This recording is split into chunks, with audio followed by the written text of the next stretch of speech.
সপ্তাহের প্রথম দিনেই রাজ্য জুড়ে বৃষ্টির পূর্বাভাস দিল আবহাওয়া দফতর। সোমবার দক্ষিণবঙ্গ ও উত্তরবঙ্গ দুই ভাগেই বৃষ্টির সম্ভাবনা রয়েছে। দক্ষিণের বেশ কয়েকটি জেলায় ভারী বৃষ্টি হতে পারে, উত্তরবঙ্গেও জারি সতর্কতা। তবে গরমের অস্বস্তি বজায় থাকবে।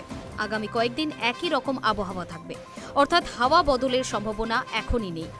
সোমবার পূর্ব পশ্চিম বর্ধমান, বীরভূম, মুর্শিদাবাদ, নদিয়া, হুগলি এবং উত্তর 24 পরগনা একাধিক এলাকায় দমকা হাওয়া বইতে পারে, যার গতিবেগ হতে পারে ঘন্টায় 30 থেকে 40 কিলোমিটার। বজ্রবিদ্যুৎ সহ হালকা থেকে মাঝারি বৃষ্টির সম্ভাবনা রয়েছে অন্যান্য জেলাগুলিতেও। উত্তরবঙ্গে সোমবার ভারী বৃষ্টি হতে পারে মালদা ও 2 দিনাজপুর জেলায়। কালিম্পং সহ পাহাড়ি এলাকাতেও বৃষ্টির পূর্বাভাস রয়েছে। পার্বত্য এলাকায় বৃষ্টির সঙ্গে বজ্রপাতও হতে পারে। বৃহস্পতিবার থেকে আবার বৃষ্টির পরিমাণ বাড়বে উত্তরবঙ্গের বেশ কিছু জেলায়।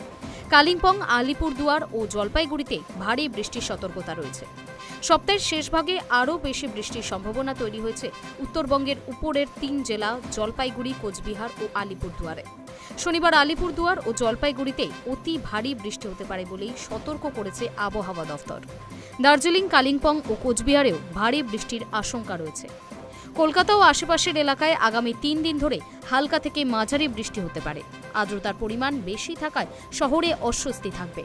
বুধবার পর্যন্ত দিনভর বজ্রবিদ্যুৎ সহ হালকা থেকে মাঝারি বৃষ্টির পূর্বাভাস রয়েছে। বৃহস্পতিবার থেকে শহরের বৃষ্টির পরিমাণ কিছুটা কমতে পারে। সোমবার কলকাতার সর্বনিম্ন তাপমাত্রা 27.1 ডিগ্রি সেলসিয়াস। গত 24 ঘন্টায় শহরে বৃষ্টিপাত হয়েছে 3.6 মিলিমিটার। High news network.